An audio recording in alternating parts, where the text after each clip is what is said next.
Hello, welcome to channel VN creativities. இன்றைக்கி நம்ம சேனலில் எதை பற்றி பார்க்க போகிறோன்னா, இட்லி, தோசை, நான், ரோட்டி, சப்பாத்தி இந்த மாதிரி எல்லாத்துக்கும் ஏற்ற ஒரு சூப்பரான தக்காளி குருமா எப்படி ஈஸியாக பண்ணலாம் அப்படிங்கிறது தான் பார்க்க போகிறோம். இது மட்டும் நீங்கள் ஒரு தடவை செஞ்சிட்டிங்கன்னு வைங்களேன், உங்கள் வீட்டில் இருக்கவங்க அடிக்கடி கேட்பாங்க. அதுக்கு நான் கேரண்டி. அது மட்டும் இல்லைங்க, நார்மலாக 4 இட்லி உள்ளே போச்சுன்னா இதில் 7-8 இட்லி உள்ளே போகும். அவ்வளோ சூப்பராக இருக்கும் இந்த குருமா. இது எப்படி பண்ணுறதுன்னு பார்க்கறதுக்கு முன்னாடி இப்போ தான் நீங்கள் நம்ம சேனலில் ஃபஸ்ட் டைம் பார்க்குறீங்கன்னா மறக்காமல் சப்ஸ்கிரைப் பண்ணிடுங்க. கூடவே அந்த பெல் ஐக்கானே கிளிக் பண்ணிடுங்க. அப்போ தான் நான் போகிற வீடியோஸோட நோட்டிஃபிகேஷன் உங்களுக்கு வரும். இது செய்யறதுக்கு ஃபஸ்ட்டு ஒரு 4 தக்காளி எடுத்து அதை கட் பண்ணிடலாம். அதுக்கப்புறமா ஒரு பெரிய வெங்காயம் ஒரு 4லேருந்து 5 பல் பூண்டை நம்ம குட்டி குட்டியாக சாப் பண்ணிடலாம். இப்போ ஒரு கடாய் அடுப்பில் வச்சு அதில் ஒரு 3 டேபிள் ஸ்பூன் அளவுக்கு எண்ணெய் ஊற்றிடலாம். எண்ணெய் நல்லா சூடானதோ அதில் கடுகு போட்டுடலாம். கடுகு பொரிஞ்சதும் நான் 1 டீஸ்பூன் அளவுக்கு சீரக மிளகு எடுத்து வச்சிருக்கேன், அதை இதோட ஆட் பண்ணிடலாம். சீரகம் பொரிஞ்சதுக்கு அப்புறமா நம்ம சாப் பண்ணி வச்சிருக்க பூண்டி இதில் ஆட் பண்ணிடலாம். அதுக்கப்புறமா நம்ம கட் பண்ணி வச்சிருக்க பெரிய வெங்காயத்தையும் இதில் ஆட் பண்ணிடலாம். இப்போ இது எல்லாத்தையும் சேர்த்து இந்த எண்ணெயிலே நல்லா வணக்கிடலாம். இந்த வெங்காயம் இந்த எண்ணெயிலே நல்லா வதங்கி அது கலர் சேஞ்ச் ஆகி டிரான்ஸ்பரண்ட் ஆகணும். அந்தளவுக்கு இதை நம்ம நல்லா வணக்கிடணும். இந்த டிஷ்க்கு வெங்காயம் கொஞ்சம் நல்லா வணங்கினா தான் நல்லா டேஸ்ட் கொடுக்கும். இப்போ பாருங்கள், இந்த வெங்காயம் நல்லா வணங்கிடுச்சு. இப்போ இந்த ஸ்டேஜில் நம்ம கட் பண்ணி வச்சுருக்க தக்காளி ஆட் பண்ணிடலாம். இப்போ இந்த தக்காளி சேர்த்து இந்த வெங்காயத்தோட நல்லா வணக்கிடலாம். இதுக்கு கூடுமானவரில் நல்ல ஜூஸியான பழுத்த தக்காளியே எடுத்துக்கோங்க, அப்போ தான் நல்ல டேஸ்ட் கொடுக்கும். நான் இங்கே பெரிய தக்காளி எடுத்துருக்கனால 4 தக்காளி எடுத்திருக்கேன். ஒருவேளை உங்ககிட்ட சின்னதாக இருந்தால் நீங்கள் 5 தாராளமாக எடுத்துக்கலாம். இப்போ இந்த டிஷ்க்கு தேவையான அளவு உப்பு சேர்த்துடலாம். நான் இங்கே 1 டீஸ்பூன் அளவுக்கு கல் உப்பு சேர்த்துருக்கேன். உப்பு சேர்த்துட்டு இதை நல்லா வணக்கி விட்டுடலாம். இதை வணக்கும் போது லைட்டாக அது மேலே ப்ரெஷர் கொடுத்து அந்த தக்காளி மசிகிற மாதிரி நம்ம வணக்கணும்.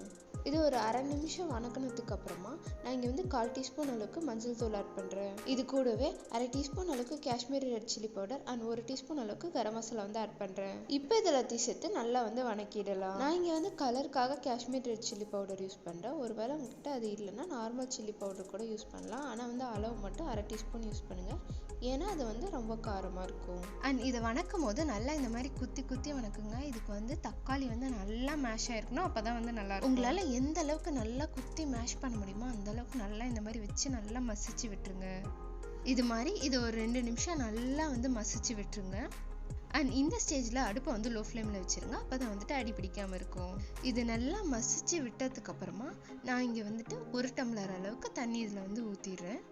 இதுக்கு தண்ணி கொஞ்சம் தாராளமாகவே ஊற்றிடலாம் நம்ம. இப்போ இதெல்லாத்தையும் சேர்த்து நல்லா மிக்ஸ் பண்ணி விட்டுடலாம். தண்ணி ஊற்றினதுக்கு அப்புறமா இதில் 1 டீஸ்பூன் அளவுக்கு நான் மல்லித்தூள் ஆட் பண்ணுறேன். மல்லித்தூள் ஆட் பண்ணதுக்கப்புறமா அதையும் நல்லா மிக்ஸ் பண்ணி விட்டுடலாம். மல்லித்தூள் எங்கேயுமே கட்டியாக இல்லாத மாதிரி நல்லா இந்த மாதிரி மிக்ஸ் பண்ணி விட்டுருங்க. இது நல்லா மிக்ஸ் பண்ணதுக்கப்புறமா நான் இதில் ஒரு 2 கொத்து அளவுக்கு கருவேப்பிலை ஆட் பண்ணுறேன். கருவேப்பிலை ஆட் பண்ணதுக்கப்புறமா அதையும் நல்லா மிக்ஸ் பண்ணி விட்டுடலாம். இப்போ இதை ஒரு 5 நிமிஷம் நல்லா ஹை ஃப்ளேமில் வச்சு கொதிக்க வச்சிடலாம். அது கொதிச்சுட்டு இருக்கும்போது இந்த மசாலாவோட சீக்ரெட் இன்க்ரீடியண்ட்டை நம்ம ரெடி பண்ணிடலாம். அது என்னென்னா, ஒரு பவுலில் 2 கப் அளவுக்கு கடலை மாவு எடுத்துக்கோங்க. அது கூட கொஞ்சமாக தண்ணி ஊற்றி அதை நல்லா மிக்ஸ் பண்ணி விட்டுடலாம். இதை நல்லா ஃபுல்லாக கரையிற அளவுக்கு நல்லா மிக்ஸ் பண்ணி விட்டுலாம். அதில் எந்த ஒரு கட்டியுமே இருக்கக்கூடாது. கொஞ்சம் கூட கட்டியே இல்லாமல் இதை நல்லா நம்ம மிக்ஸ் பண்ணி விட்டுடணும். பாருங்கள், இது எந்த அளவுக்கு நல்லா தண்ணியாட்டம் இருக்குன்ட்டு. இந்த அளவுக்கு நல்லா தண்ணியாக கரைச்சிக்கோங்க. இது இப்போ அப்படியே இருக்கட்டும். அண்ட் இதை பண்ணும் போது அப்பப்போ குழம்ப கிளறி விட்டுட்டே இருங்க. இப்போ பாருங்கள், இதை நம்ம விட்டுட்டு ஒரு 5 நிமிஷம் ஆயிடுச்சு. இப்போ நம்ம கரைச்சி வச்சிருக்க கடலை மாவு கரைசல இதில் ஆட் பண்ணிடலாம். ஆட் பண்ணிட்டு அதை நல்லா மிக்ஸ் பண்ணி விட்டுடலாம். கடலை மாவு கரைச்சி ஊற்றிட்டு அப்படியே விட்டுறாதீங்க, அது அடியில் போய் தங்கி அப்படியே கெட்டியாயிரும். ஸோ நீங்கள் இந்த மாதிரி நல்லா மிக்ஸ் பண்ணி விட்டுருங்க, அப்போ தான் ஈவனாக எல்லா பக்கமும் நல்லா கரையும். இப்போ இது ஒரு 2லேருந்து 3 நிமிஷம் நல்லா அந்த கடலை மாவோட பச்சை வாசம் போகிற வரலும் கொதிக்கட்டும். இப்போ பாருங்கள், இது நல்லா கொதிச்சு இதோட பச்சை வாசல்லாம் போயிடுச்சு. எனக்கு இந்த கன்சிஸ்டன்சி கரெக்டாக இருக்கும். ஸோ நான் இதில் ஸ்டவ் ஆஃப் பண்ணிட்டு இது மேலே கொத்தமல்லி இலைகளை தூவி விட்டுறேன். உங்களுக்கு ஒரு வேளை இன்னும் தண்ணியாட்ட வேணும் அப்படின்னு நீங்கள் நினச்சிங்கன்னா இன்னும் கொஞ்சம் தண்ணி ஊற்றி கொதிக்க விட்டுருங்க. எனக்கு கொஞ்சம் திக்காக இருக்கிறது தான் பிடிக்கும். ஸோ நான் கொஞ்சம் திக்காகவே வச்சுக்கிறேன். கொத்தமல்லி இலைகளை கட் பண்ணி போட்டதுக்கப்புறமா அதை நல்லா மிக்ஸ் பண்ணி விட்டுடலாம். அவ்வளோதாங்க, நம்ம கடலை மாவு சேர்த்த தக்காளி குருமா சூப்பராக ரெடி ஆயிடுச்சு. இனி இது சர்வ் பண்ணிட வேண்டியது. நல்லா சுட சுட இட்லியை வச்சு அது கூட இந்த தக்காளி குருமாவை வச்சு சாப்பிடும் போது வேற லெவல்ல இருக்குங்க. எனக்கு தெரிஞ்சு இட்லியை விட இதை விட ஒரு பர்ஃபெக்டான குருமா இருக்குமான்னு கேட்டா கிடையவே கிடையாது. இது இட்லி கூட மட்டும் இல்லைங்க, சப்பாத்தி, ரோட்டி, நான், தோசை, இது எல்லாத்துக்கூடயும் வந்து சூப்பரான காம்பினேஷனா இருக்கும். எங்க வீட்டுல இட்லிக்கு அடிக்கடி செய்யற சைடு டிஷ் இதுதாங்க.